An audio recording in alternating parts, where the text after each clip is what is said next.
Es, como ya han dicho mis compañeras de mesa, tiene un peso simbólico tener esta conversación acá porque acá en Córdoba surgió un precursor de esta revista que es la revista de nuestra asociación, de la Asociación Psicoanalítica de Córdoba, DOCTA, un precursor casi como son los precursores en sentido químico, ¿no?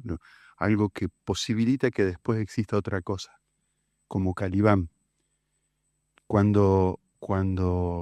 Y acá hay gente muy conectada a Docta, como Eduardo, como Gastón, como Facundo, que de alguna manera muchos de ellos han tenido una continuidad en Calibán, como decía Mati.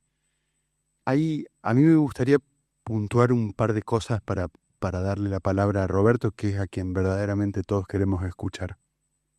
Solo para situar lo que vamos a conversar y a escuchar. Cuando, cuando diseñamos Calibán, eh, había 3 puntos en juego en relación a... Había muchos más, pero 3 puntos en juego que nos tocan hoy. Uno tiene que ver con el nombre. El nombre, para quienes no saben, es el nombre de un personaje de una tragedia de Shakespeare que se llama La Tempestad.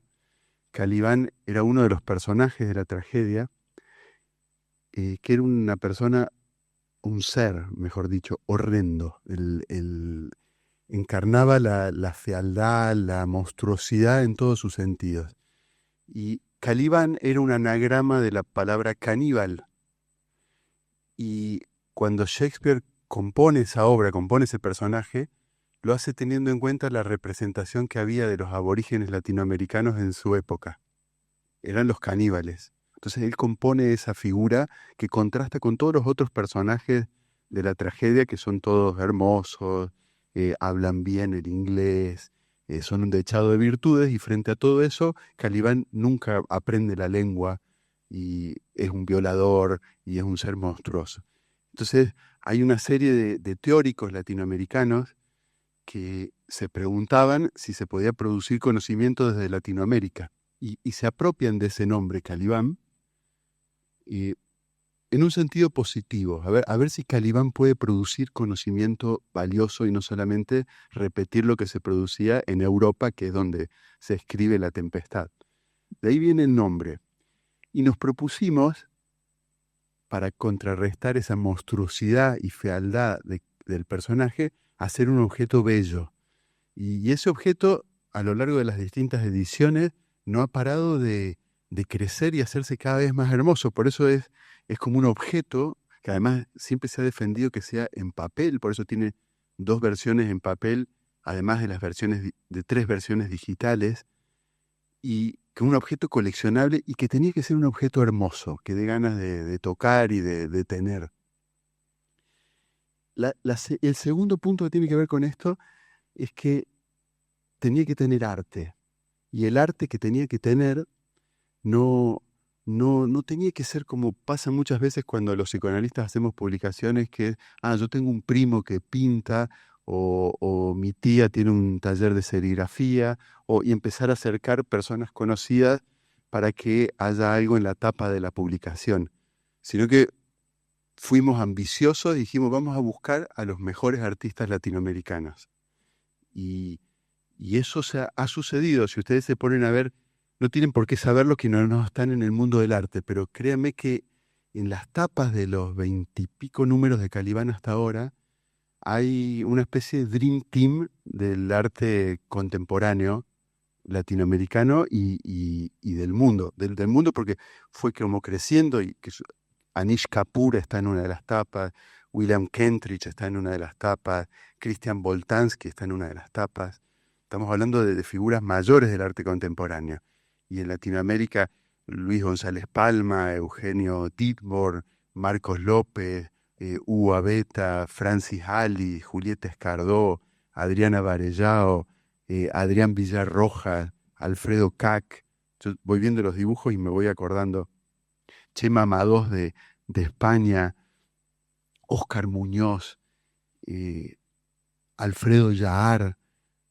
Miren, son muchos y en la medida que se van juntando estos nombres, es más fácil convocar a los otros nombres que siguen. y ese listado no ha parado de crecer. La, la última colaboración que tenemos es la de quien está sentado acá al lado, y ahí hay algo que yo quiero decir que cuando buscábamos artistas para que aparezcan en el número, la idea no era que funcionaban como ilustradores del número. No era, el concepto de muchas publicaciones es, nosotros nos manejamos con textos y buscamos artistas que ilustren los textos, que lo hagan hermoso al objeto y que ilustren los textos. Nos propusimos, y es algo que se ha mantenido a lo largo de los distintos grupos editoriales, que los artistas sean articulistas, que los artistas sean editorialistas con sus producciones, que sean autores.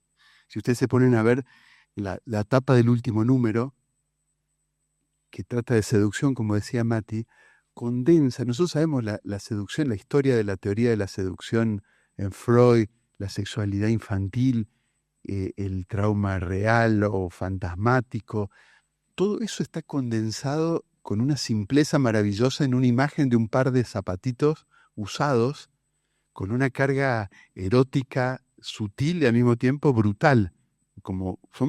Es un verdadero fetiche, ¿no? Y eso solo lo puede hacer un artista. O sea, a nosotros nos lleva 5.000 palabras decir algo que un artista dice con un par de zapatos usados. Entonces, lo que tenemos ahora es el privilegio no solamente de contar con artistas que editorialicen, que escriban con sus imágenes en la revista, sino de hacerlo hablar, ¿no? ¿Y qué es lo que vamos a tratar de aprovechar hoy? Yo voy a ser como el interlocutor de Roberto y después por ahí sería bueno abrir la conversación y que podamos aprovechar la presencia de Roberto y hablar con él, ¿no? Eh, Buenas noches, gracias a todos por estar aquí, gracias a todas las organizaciones también que posibilitaron esto. Y para terminar de contextualizar de mi vínculo con el psicoanálisis, además de mi formación como psicólogo, mis incipientes prácticas de un poco menos de un año como terapeuta en una clínica privada y un consultorio privado con niños, eh, que después cerré y fugué a estudiar fotografía a España. El otro espacio que creo que fue importantísimo fue mi propio proceso psicoanalítico. Estuve cerca de 10 años con un psicoanalista de la primera generación, creo, peruana, Carlos Crisanto, y esa experiencia fue realmente importante en una serie de toma de decisiones que me llevaron finalmente a dedicarme a construir imagen y a tener ciertos parámetros de libertad que estoy totalmente seguro que sin esa experiencia no estaría haciendo lo que estoy haciendo. En ese contexto también de repente, antes de comenzar con lo que tiene previsto Mariano, contarles, ya que hablamos de esta carátula, de alguna forma algunas anécdotas de cómo surge esta carátula que verán después. Son unos zapatos Charles Jordan, como van a ver o ven aquí en la carátula. Y era el inicio de mi trabajo como autor. Estaba con una beca en la Cité des Arts en París y estábamos caminando con mi esposa, con la que ahora es mi esposa, que en ese momento era mi pareja, por Champs-Élysées, y vimos una señora mayor, 70 años, que viene con una caja nueva, o sea, de zapatos, y se sienta en un banco y se queda mirando la caja por minutos y minutos y minutos, y después vemos que se saca los zapatos que tenía puestos, se ponen los nuevos, mete los viejos en la, en la, en la caja y se acerca a uno de estos basureros de peatonales que hay allá y se queda con la caja varios minutos otra vez hasta que finalmente la lanza, digamos, al tacho. Fue como una puesta en escena de esto, ¿no? De un objeto, del deseo que cambiaba después probablemente de mucho esfuerzo por los precios probablemente de un zapato así. y el costo de separarse, ¿no? Y de lanzarla. Yo dije, ahí debe haber oro, ¿no? Oro en términos simbólicos, oro en términos formales, en términos visuales, ¿no? Porque ya veía lo que había. Y al ver los zapatos, creo que cuentan muchas historias, ¿no? Y me los llevé al estudio y hice ese retrato, digamos, de ese andar de décadas probablemente de esta maravillosa señora. Solo como comentario inicial, y ahora sí, caballero, vamos hacia donde quiera. Eh, Nosotros somos agradecidos de que Roberto haya sido como un fugitivo de la clínica, ¿no? Eh, hay, yo tenía como dos puntos de encuentro con él. Uno que les cuento dentro de un rato, el otro fue en Lima sin él, pero aparece el nombre de él. Una colega me estaba llevando en auto y me cuenta de dónde habían surgido sus, las obras completas de Freud que tenía. Y me dice que se las había regalado un novio de la facultad que había dejado la psicología definitivamente. Y resulta que ese novio de la facultad que había abandonado nuestro oficio, el de los que estamos en la mesa, era Roberto. Y en ese sentido, hay un punto que nosotros agradecemos, que haya dejado el oficio y se haya ocupado de otra cosa. Y la pregunta es, ¿qué, ¿qué puede decirse con imágenes que no puede decirse con palabras, que es la materia con la que nosotros trabajamos?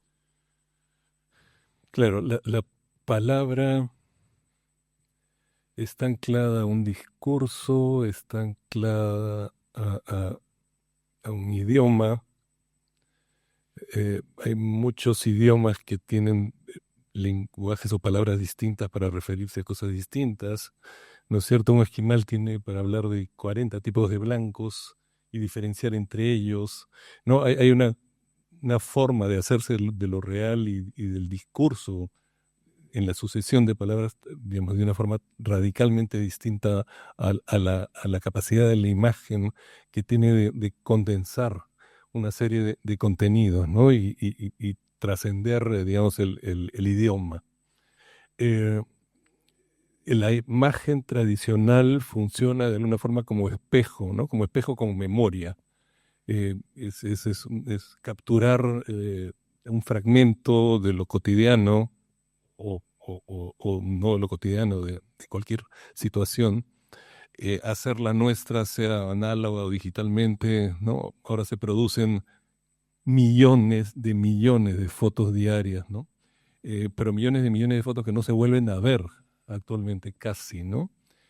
En ese contexto, yendo un poquito más allá de la pregunta, desde hace 12 años, eh, tratando precisamente de buscar alguna imagen que salga de ese flujo de la cotidianidad y de la repetición, en donde para mí ya perdió la calidad de representación y se convirtió en una especie de copia al infinito que no me dice nada, fue que comencé a buscar alternativas para generar representaciones visuales. Y estas tienen que ver con una serie de casi a contramarcha factores de la primera. Eh, la primera, podemos hacer 1000 fotos en, no sé, en 3 minutos, 5 minutos. Las fotos que ahora construyo se demoran mínimo una semana y hay fotos que se maduran y procesan hasta 1 año, 2 años y 3 años. Uno tiene que ver con la temporalidad.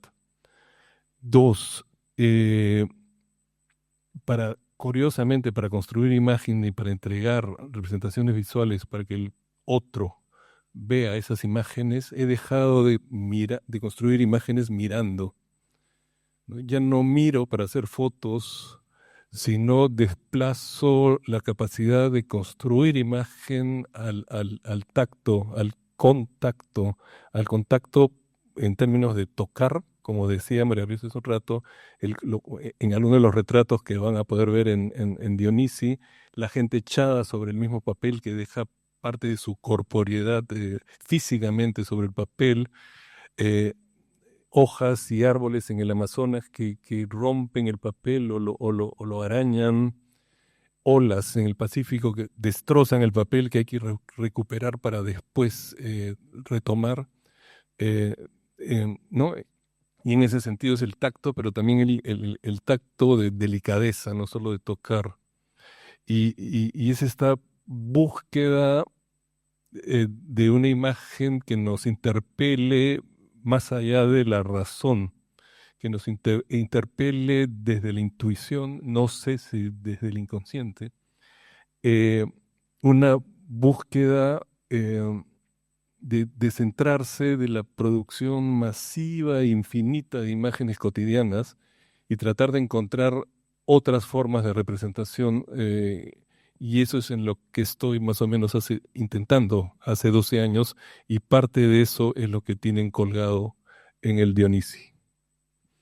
En lo que tú dices, hay esta especie de proliferación metastásica de imágenes, hay algo que Roberto hace que es interesante. Yo tengo dos amigos fotógrafos que han sido tapa de Calibán antes, y a ninguno de ellos lo he visto con una máquina de fotos en la mano. Roberto también deja la máquina de fotos, saca, saca fotos de otra forma, y hay una especie de reverso, ¿no? Porque te vas hacia lo analógico también, ¿no? En buena medida, las cosas que has mostrado, que estás mostrando en el museo, son, salvo creo que un par de cosas de las flores, son analógicas todas, ¿no? Sí, digamos, pero no solo es regresar 20 años al donde, digamos, la primacía era el trabajo analógico, sino es regresar 100 años más y dejar el aparato óptico como ideal de representación, que finalmente es el equivalente a la mirada, ¿no? En donde un sujeto etnocéntrico decide qué mirar, cómo mirar, qué dejar dentro del encuadre y qué dejar afuera, y generar un discurso finalmente de poder sobre eso. Lo que yo he intentado, bueno, yo ahora lo tengo racionalizado, pero fue surgiendo en términos intuitivos, es alejarme como casi como acción política de esa historia de las imágenes, regresar a sus inicios y comenzar desde el fotograma base, generando un cambio en el sentido de lo hecho anteriormente, llevándolo a la monumentalidad, a salir de la hoja de 25, 30, 40, 50 y llevarlo a rollos de hasta 30 metros, ¿no? Y que este soporte de fotosensibilidad se introduzca en distintos medios, gente, animales, plantas, agua, y que, digamos, ya no es el clic, ¿no es cierto?, que se hace en un segundo, sino esta acción fotográfica no solo ha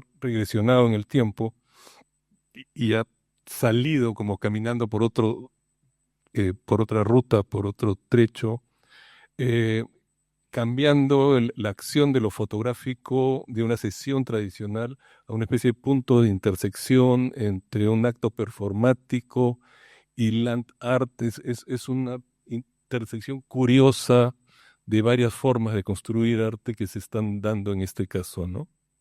Y otra cosa interesante, que sí lo he tenido consciente y que tiene que ver también definitivamente con mi formación y mi experiencia como paciente, lo que me interesó desde un momento que comencé a tratar de pensar qué otras formas de representación uno puede generar, tiene que ver con representar lo evidente, ¿no? Hay un discurso evidente en la terapia. Lo que uno trata de leer muchas veces son los lapsus, los errores del discurso, muchas veces más lo que no se dice de lo que se dice.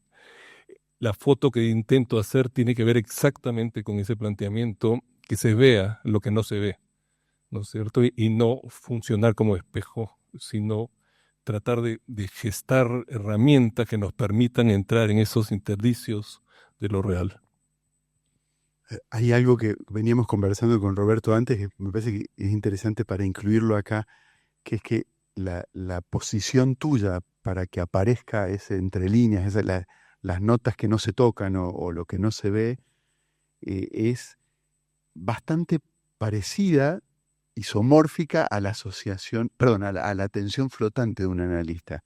como si hicieras como una especie de abandono de la intención yoica de disparar y de capturar determinada imagen, sino como abrirte a capturar algo que suceda más allá de ti y más allá de tu intención, como si tú fueras una especie de medium para que algo se haga a través tuyo.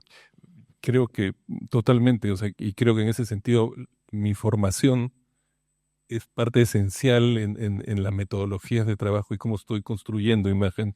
Es casi ponerse en estado de escucha, por ejemplo, en la selva con la Amazonía, asumir a la Amazonía, a la naturaleza como sujeto, sujeto con mayúscula, y vincularse con ese sujeto con mayúscula y generar una estrategia para que ella se muestre y se impregne sobre ese soporte fotosensible.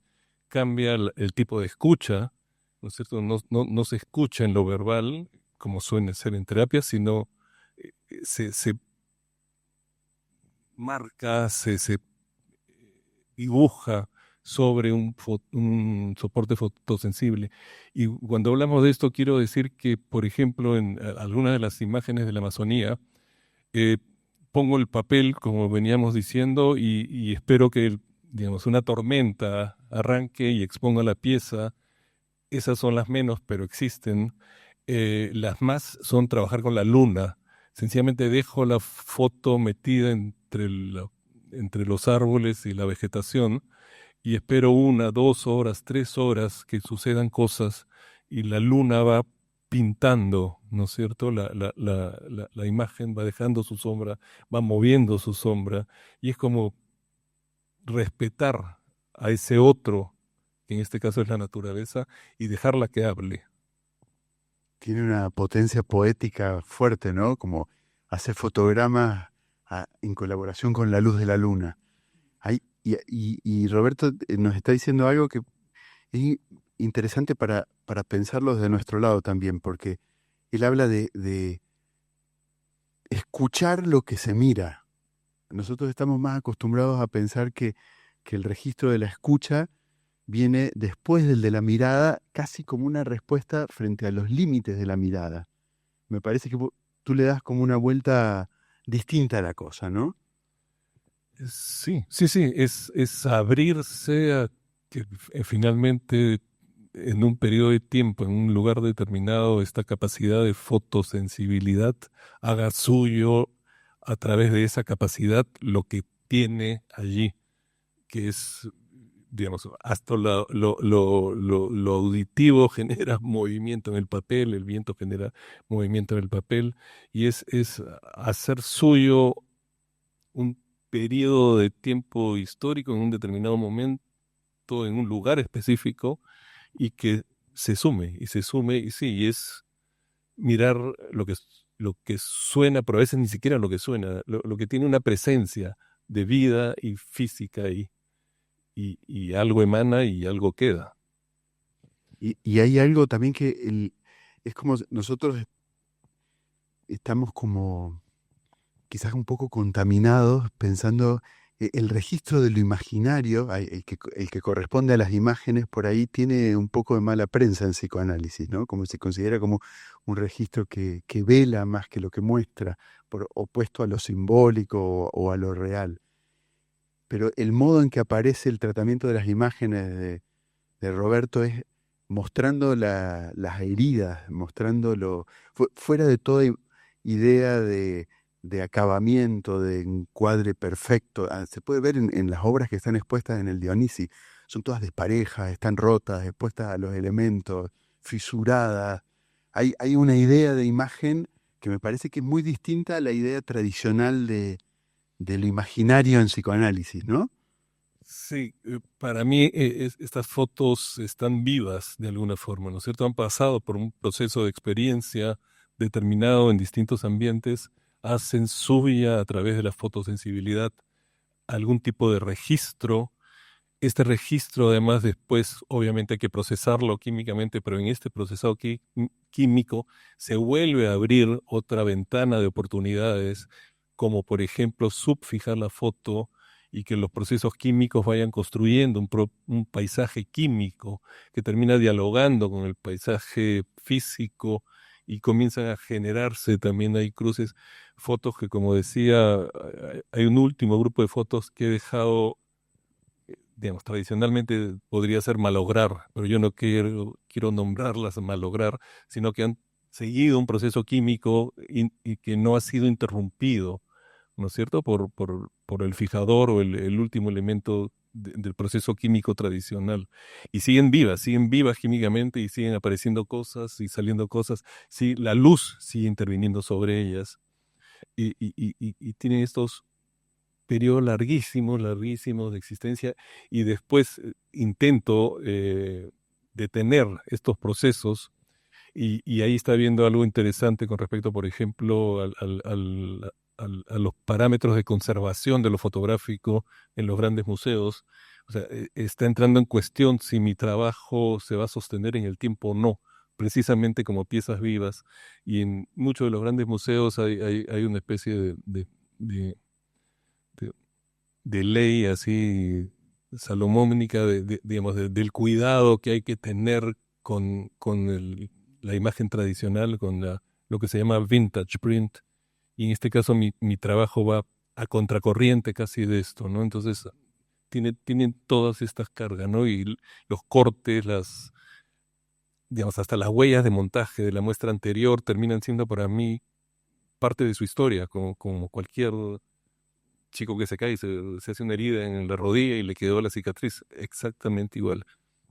O sea, son imágenes no para desmentir la caducidad, la muerte, sino para mostrarla de alguna manera, ¿no? Por eso se llevan mal con los conservacionistas de los museos. Claro, y no están enmarcadas, están colgadas solo con imanes. Si van a la muestra van a ver la fragilidad, ¿no es cierto?, de la materia y que intenta reproducir nuestra propia fragilidad finalmente y la fragilidad de lo vivo. Hay otra cosa en el trabajo de Roberto que si lo ven en el sitio web de él y la muestra, tanto en las series primeras donde hay una serie con pacientes de un hospital psiquiátrico y hay otra serie que recrea los fantasmas en un diván, los fantasmas que pueden aparecer ante la escucha de un psicoanalista, pero corporizados, y aparece en el relato que él hace de estas grandes obras que están expuestas ahora, que es siempre un trabajo en colaboración, ¿no? Es un trabajo con otros. Hay algo que decía John Berger, creo que era que una fotografía, un retrato, siempre es una obra en colaboración entre el retratado y el que retrata. Y eso me parece que en el trabajo tuyo aparece como muy presente en todos los órdenes, ¿no? Sí, eso ha venido como creciendo desde el principio en términos de esta libertad de hacer partícipe a todo un grupo de gente en el proceso de creación, en la imagen, pero digamos, se marcó una diferencia inmensa a partir de la primera foto que trabajé como fotograma hace 12, 13 años, que era la foto de una gran palmera que estaba echada en el piso, levantada por unos pilotes con unos palos de bambú para sostenerla ligeramente sobre la tierra. Ese trabajo lo hicimos de día y en la noche regresábamos con los 30 metros de papel para arrastrarlos por debajo y en teoría después para disparar un flash que expusiera esos 30 metros de papel sobre esa palmera. Y igual, trabajando con un montón de gente para poder hacer esto, y de repente, antes de que yo dispare el primer flash, y este fue realmente uno de los aprendizajes más importantes en todo este proceso y que hizo un giro con respecto a, a la metodología de trabajo, arrancó una tormenta tropical. 4 destellos en el cielo iluminaron 4 veces los 30 metros de papel y toda la selva.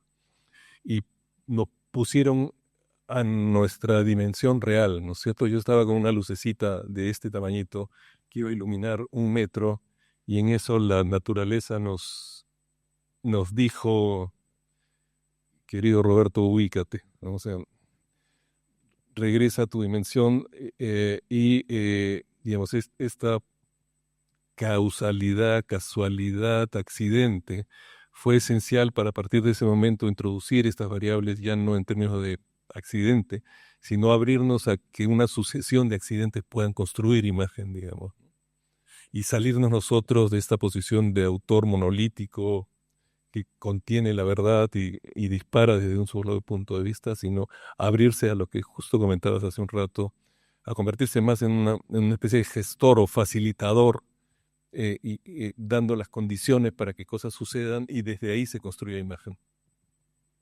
Una obra en colaboración no solo con, con los niños, por ejemplo, que se extendían, o con los músicos que desfilaban para que la fotografía, o con las personas que te ayudaban a sostener el papel emulsionado, sino con la naturaleza. Ajá. Es que ahí hay creo un salto seguimos viendo la naturaleza como objeto. Para mí, desde esta experiencia de 15 años entrando a la selva, la naturaleza es un sujeto, no encuentro diferencia entre la naturaleza, un árbol, un niño, un perro o alguno de nosotros. Sí, hay un salto ahí, y de repente para tratar de entender esto y cómo me fue entrando en la piel y en la cabeza, algo que acabo de contar creo, en la visita guiada, así que si están ahí, parte de ustedes ya lo escucharon, aunque en realidad ya ni me acuerdo si lo conté, es sobre el chamán del grupo, de esta etnia que me ayuda en estos territorios, que después de haber conseguido esta foto construida en colaboración con la naturaleza, en donde estos 4 destellos terminaron configurando la foto. Antes de regresar a Lima, se me acerca a él, ¿no? Me abraza y me dice, esta foto surgió después de 2 años de intentos de fracaso tras fracaso con aparatos ópticos. Y se me acerca y me dice, hola, bueno, Roberto, qué maravilloso que por fin salió algo. Te he visto estos 2 años y ha sido interesantísimo, ¿no? Él me dice, no has aprendido casi nada, ¿no? Pero me dijo, pero has desaprendido muchísimo. Y eso que has desaprendido ha ayudado a que te puedas ahora vincular con la naturaleza, con un respeto con el cual no llegaste, y entenderla de una forma distinta. Ha posibilitado que en tu búsqueda encuentres una metodología de trabajo que respete también a la naturaleza, que se acerque, que la toque y que se vincule horizontalmente. Y al cambiar tu vínculo de empatía con la naturaleza, ella, la señora naturaleza, ha decidido posarse sobre tu soporte, ¿no? Fue un trastoque, digamos, de cosmovisión que me pareció interesantísimo y que tiene algo que ver con todo esto, ¿no? Por ahí, en una de esas podemos abrir un poco, quizás algunos de ustedes tengan ganas de intervenir o de preguntarle algo a Roberto. O a Mariano. Bueno, está abierto para el público, pero justo me gustaría, Roberto, que pudieras contar, porque fue una cosa que me impactó, digo, porque después, esta obra que es Nueva Constelaciones, cómo fue hecha para que después puedan, cuando vayan al museo, fíjense en esa obra. Sí, en el museo hay una pieza de 4,40 metros por 5,20 que está colgada en el techo, ¿sí? Es una pieza hecha también en colaboración.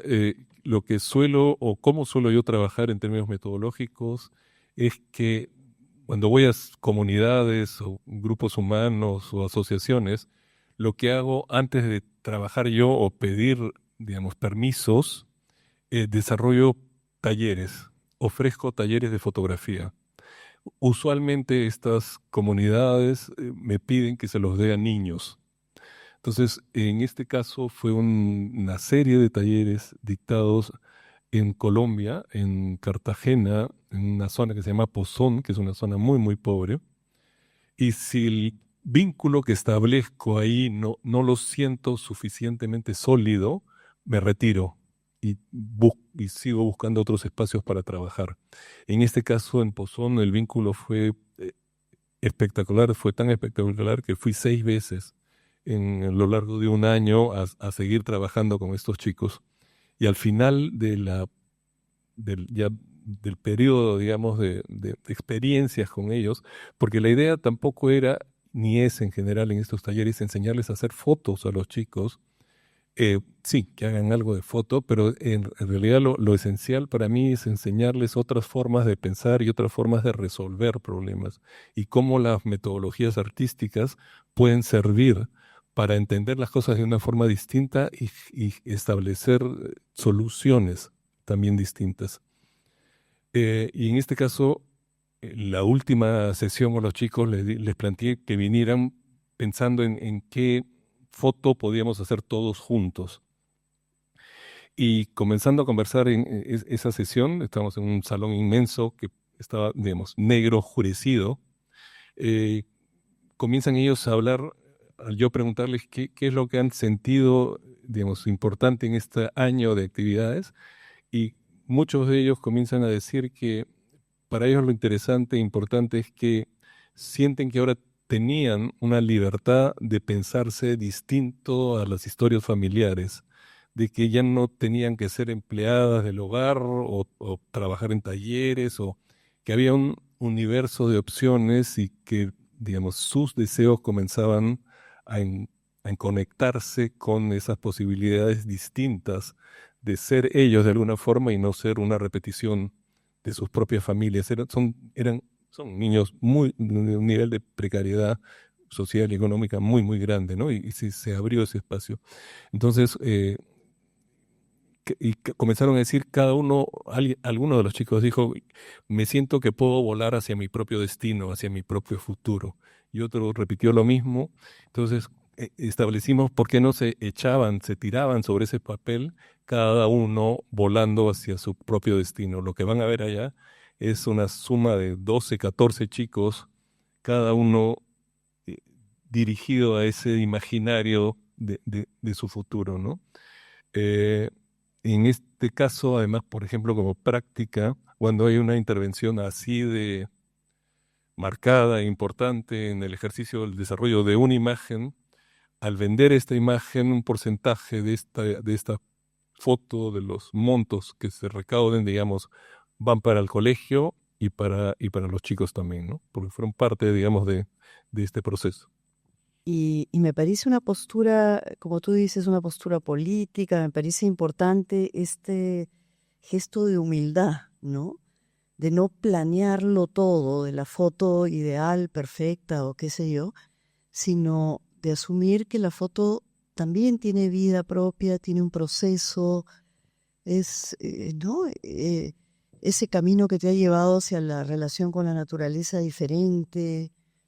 Y yo me tenía la fantasía, ¿no? Me preguntaba, ¿has tenido experiencias de ayahuasca, ¿no? Porque el lenguaje es el mismo, ¿no? La planta habla sola, ¿no? Hay que entregarse a la experiencia de ese modo, ¿no? Y tuve esa sensación, ¿no? Además, casi como yo definitivamente ya quiero tener esa experiencia, quiero algo de lo que le está pasando a él, ¿no? Eh, no sé cómo fue, cuéntanos un poco. No he tenido experiencia de ayahuasca, recién me están provocando. Ya me cuesta estar en el planeta Tierra sin necesidad de ayahuasca, tengo que andar con mi ancla. No sé qué pase, si, si tengo una experiencia con el ayahuasca y se corte una pita y no regrese. Eh, pero sí, creo que a lo que se refirió este señor, el chamán del grupo, tenía que ver con hacer una especie de desprendimiento, de asumirse con un yo etnocéntrico, y es como capas que en esos 2 años de alguna forma se fueron cayendo, dejando en ese proceso además de convivir con una etnia local, con una clarísima cosmovisión totalmente distinta, ¿no? Y un respeto absoluto por la naturaleza y un vínculo todavía fantástico con ella. No sé, se cortan y se meten a la densidad amazónica, sacan una planta, ¿no? Y te la ponen y 2 horas después no tienes nada, ¿no? O sea, además con una sabiduría y un conocimiento digamos, que hemos perdido. Creo que nuestra cultura, ¿no es cierto?, en siglos de siglos de siglos, primero nos ha hecho separar entre cultura y naturaleza, ¿no? Entre sociedad y naturaleza. Eso en algún momento fue, digamos, percibido como una unidad, y no habían dos palabras que las diferenciaran, sino probablemente era una sola palabra que las contenía. Y me preguntaba, porque nosotros los psicoanalistas trabajamos con mucha pasión, en, qué sé yo, enamorados del psicoanálisis, buscando ayudar al sufriente. Y vos estás con un equipo grande de trabajadores o de artistas en la fotografía, en el arte. ¿Cómo hiciste para enamorar a ellos, a esta aventura, no? Sí, es algo que no había tocado y es bien, no sé, sencillo y complejo. Eh, Creo que una de las cosas que, digamos, he hecho es recuperar lo lúdico, el juego como espacio de creación y convertir todas estas experiencias de meternos al mar, de ir a la selva, ir a la sierra, casi como niños de 10 o 12 años jugando con nuestros amigos, solo que en vez de jugar, vamos a jugar a construir una propuesta seria. Pero el jugar, lo lúdico, sigue siendo lo esencial. Digamos, es gente, son amigos o gente que siente una empatía sólida y que está conectada a esos intereses y que se quiere sumar, ¿no? Como que aviso que voy a ir en tal fecha, voy a entrar a la selva de tal fecha a tal fecha, y me comienzan a llamar varios amigos de varias partes del mundo a decir, llego, ¿no? O no llego, avísame la que sigue, ¿no? Entonces está ese grupo de gente y después están los locales que, como cuento, bueno, en términos de la Amazonía ya trabajo con este grupo de gente que son los Esejas, que vengo trabajando hace 14 años, entonces hay un vínculo amical muy, muy, muy sólido, pero en territorios nuevos que no tengo, digamos, que no he tenido contacto, si se comienzan a construir y si se establecen, suelo regresar y sigo, digamos, haciendo cosas a lo largo del tiempo. Y hay comunidades que no tengo la capacidad de entrar también, ¿no? Hay, por ejemplo, un espacio en el Perú, en la zona de Cusco, pero muy alta, que es una comunidad de los Queros. Es una comunidad muy conocida, pero muy, muy hermética. Y he ido 2 veces, he dado talleres y siento que no hay vínculo que se establezca. Hay distancias culturales muy grandes, hay una forma muy distinta de comunicar, gestualidad. No, o sea, mi gestualidad no le dice nada y su gestualidad no la puedo leer, ¿no? Entonces me siento, curiosamente, es un grupo cultural importante de mi país, pero con el cual no he podido generar contactos a pesar de que intento, digamos, abrirme y eso, pero no me cierran la puerta ni con todo el derecho finalmente, ¿no? Y entonces hay sitios en donde sí se establecen vínculos y se trabaja, y hay otros en que tengo que respetarlo y me retiro, ¿no? Y como mi trabajo implica esa relación con el otro, esa participación del otro, además que por respeto, es posible hacerlo. Llegué un poquito tarde, pero alcancé a escuchar esta idea tuya de que la naturaleza es sujeto. Una de las experiencias más interesantes en términos vivenciales probablemente que he tenido son estos largos años de estar caminando, deambulando por trochas y trochas y trochas en la Amazonía, y sobre todo con ellos, con los Esejas, que me han hecho entender cosas que,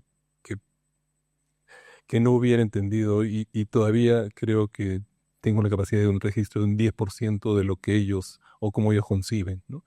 Y en una de esas, conversando con uno de ellos sentados, que estábamos cansados, recostados contra un árbol, comenzó a contarme cómo veía él ese espacio, ¿no? Que eran, no sé, pues 14 árboles, arbustos, plantas pequeñas, rastreras, llanas, y comenzó a contarme, digamos, la dinámica que se establecía entre ellos, ¿no? De cómo esta servía a la otra, cómo esa protegía a la que seguía, por eso no había tal tipo de plantas. Entonces había un ecosistema social perfectamente articulado y equilibrado, que yo como ignorante absoluto no tenía la capacidad de entenderlo, ¿no? Pero, digamos, cada cosa que estaba, digo, estaba por algo y tenía una función, y la suma de esas funciones generaban un gran macroequilibrio, ¿no? Además ya de una serie de investigaciones que hablan por ejemplo, de que ciertas zonas o tipos de plantas se vinculan como familias y guardan, y eso sí está, digamos, aparentemente científica, de la ciencia occidental, investigado, de que guardan agua y solo la sueltan a miembros de su familia, por más que hayan otros árboles en el camino, la que sigue es la que recibe esto, ¿no?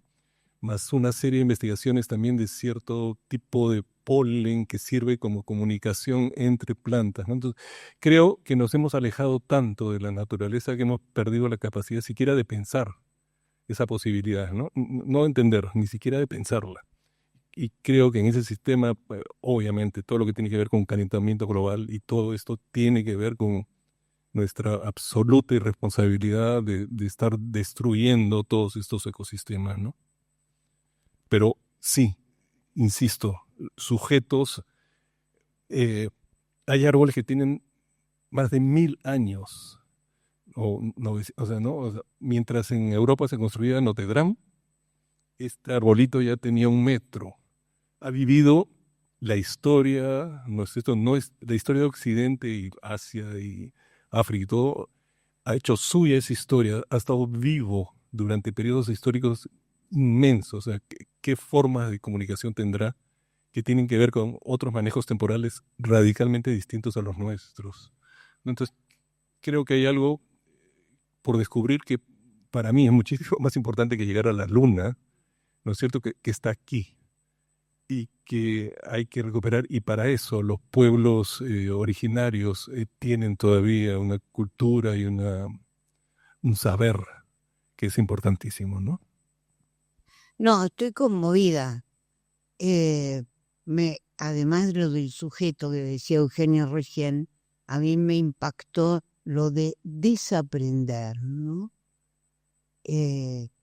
No sé si se le puede poner más palabras, no es una pregunta, es algo que me encantó, ¿no? Como psicoanalistas, cómo tendríamos que desaprender constantemente, ¿no? Muchísimas gracias, felicitaciones. Muchísimas gracias por la presencia, por la escucha, por la participación. Nuevamente gracias, Roberto. Y bueno, muchísimas gracias a cada participante y a la mesa. Fina estampa, caballero, caballero de fina estampa, un lucero que sonriera bajo el sombrero, no sonriera más hermoso ni más luciera, caballero en su andar.